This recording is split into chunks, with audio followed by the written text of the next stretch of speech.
Yes, and how long have you been doing that? 20 odd years. 20 odd years. And you built Euroglass when? 1990. 1990, okay. So yeah, the idea came in 89. I was waiting for my residency papers in Australia. I was working with Andrew Down at Insight in the northern beaches of Sydney and waiting for my papers to go past and come through to the French Embassy in Sydney.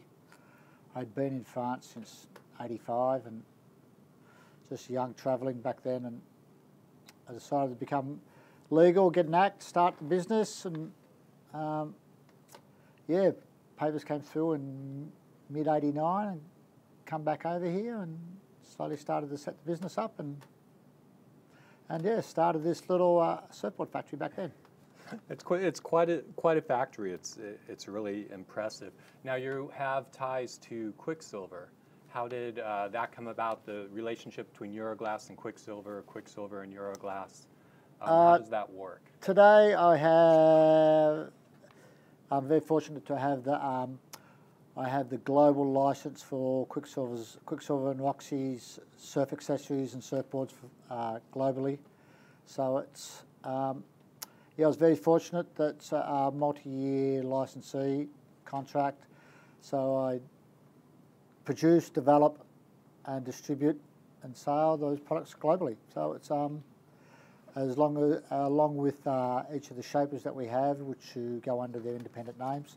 So it's it all fits within each other. They're all core and relevant to each of the products that we do. So we've been 5 years under that umbrella now of all the products over that range. Before it was just primarily surfboards.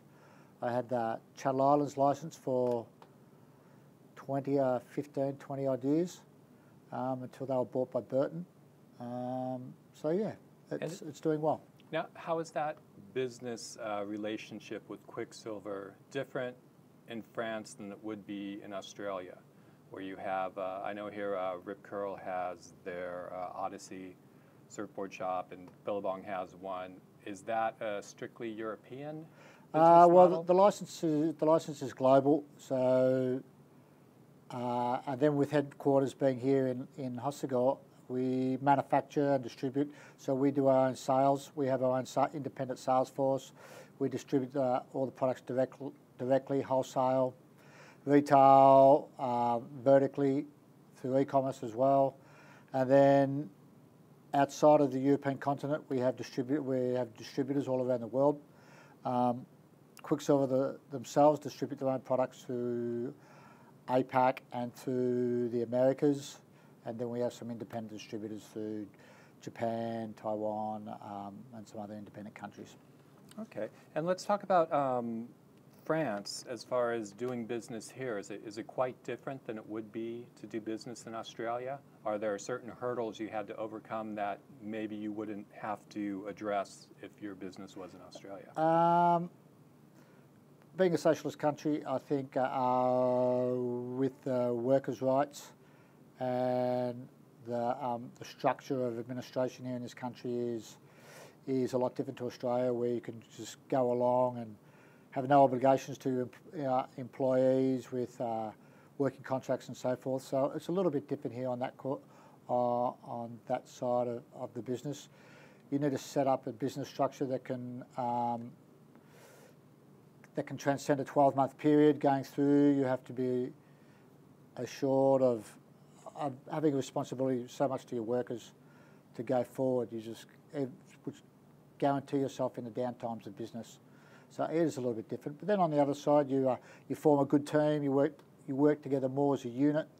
One of my proudest things about this small business, we have 15 employees here, and 13 of them through the company have bought their own houses.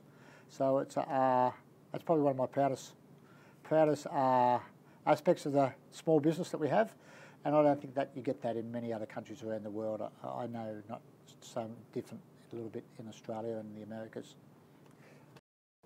So with Euroglass being kind of a French home to traveling Aussies, you must have had quite a few shapers come through. Who are some of your regulars? Yeah, back in the late 80s, the early 90s, just because the industry was so young and it was very much seasonal in this part of the world. The industry was growing and it was virtually no surfers in the winter, so the season was very short. The local resource of workers wasn't very high, so Australian shapers with much more history and depth of talent coming from Australia and America for that matter.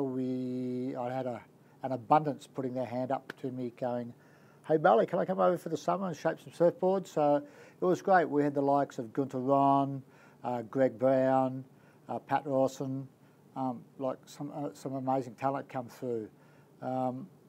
Over the years, two in particular, Phil Grayson and Mark Phipps, who have ended up being here for 25 plus years. So the business now is more evolving around the three shapers. Now I have Christian Bradley, who was a young travelling Australian who started work with Gunter Ron and the boys in Byron Bay, and then Christian came in the late 90s and early 2000s and ended up staying and had a tutelage under Al Merrick when we were shadow shaping for Al. He went to America a few times, and so now Christian's here doing his own label. So it's we're more so much of not guaranteed, but a small tribe of shapers that we stick to. Not so much as it was before, where you had the travelling shaper coming through. Okay, and shapers tend to be a rather eclectic bunch, to put it nicely. Hence why I never become a shaper. Yes, yeah, they're special cases. They're great people. They're a little bit eccentric. They got most of them got healthy egos. In the 80s, 90s, they were predominantly great surfers. Well, a lot of them were still good surfers, not as much what it is today. A lot of them were very, very good surfers, if not professional surfers. Mark Richards, Greg Brown, just to name a few. So it's changed a little bit today. The business side as it come into it more. So you've got to be able to run a business and keep it up and running with a product with such a small margin. So it's a little bit tricky. So it's changed the dynamic of the industry a little bit. And in the context of that, running off a product that has such a thin margin, what have you found that has been successful to sell surfboards and keep the business going? Probably just consistency and realising that probably more surfboards is not necessarily more money. Finding a happy cadence, a correct cadence, I should say, to making the business become durable. I've seen a lot over the years go up and down quite quickly, and it's a routine of the same mistakes that they make it time and time again. So it's more so consistency and having confidence in your product and sticking with your business goals and your business ethics on the way through. In a field that's where technology is changing, surfboards are basically made the same way they were 60 years ago. Do you have, are you experimenting more with cutting edge technology or new materials that are coming out on the market, vacuum bagging, carbon? I would like to say yes, but I think I'm more much of a realist, and I've been making surfboards for 40 plus years, and the only two major developments I've seen is the CNC shaping machine and probably the removable fin system. Other than that, they're generally basically the same.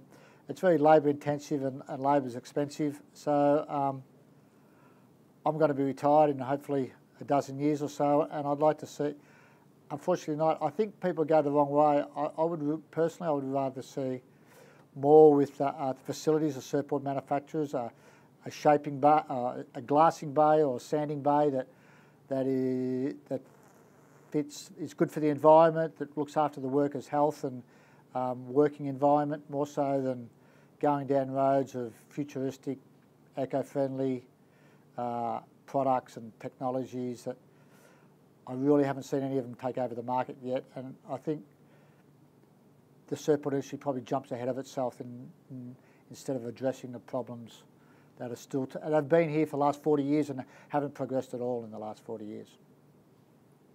Okay, and what, there's a kind of a movement going on with surfboard shapers and brands kind of away from the larger brands to the DIY backyard shaper. How do you see that affecting business, or do you see that as a movement that surfboards will now come from your neighbor? Yeah, well, for better or for worse, I don't think that's going to, well, that's definitely not going to help the industry. I've always said the surfboard industry's biggest problem is that the surfboard makers themselves by selling the product too cheap, which gives no margin for research and development, no margin to be able to work on finding a sanding bay or a glassing bay that respects the health and safety regulations of the environment and of the worker. None of the backyarders are going to be able to invest in any of the money to that. So that's not going to help the problem. People will argue that, hey, it's their right to be able to make a surfboard in their garage. So be it. I'm not here to argue that, but I mean, I have the responsibility of paying 15 people at the end of every month. We don't make hundreds of thousands of dollars a year. We all make a little wage. We live on the beach. We do something that we love. In this country that we've chosen to live in, we have to respect the health and safety. So I have to invest in my working environment. That takes most of the margin and the profit that we do generate each year. So it's yeah, I've chosen to take that avenue. So I could probably just get rid of everything and make 100 boards in my garage and not invest in anything and probably make a little bit more money, but that's not the avenue we've taken. So. And on the subject of going from DIY small-time shapers to the larger companies, what's your take on Slater Designs, on Kelly's line of surfboards? I know you guys are friends. You guys are close. And his yeah, he's got his factory. They've got their factory in Thailand. Yeah, they make margin. They can invest in. They've got a good business model that works. They've got good investors. The factory's not too bad. I do a line of boards out of Cobra, which is just down the road from the Firewire and Slater Design factory. So it's, I know exactly what they work with over there.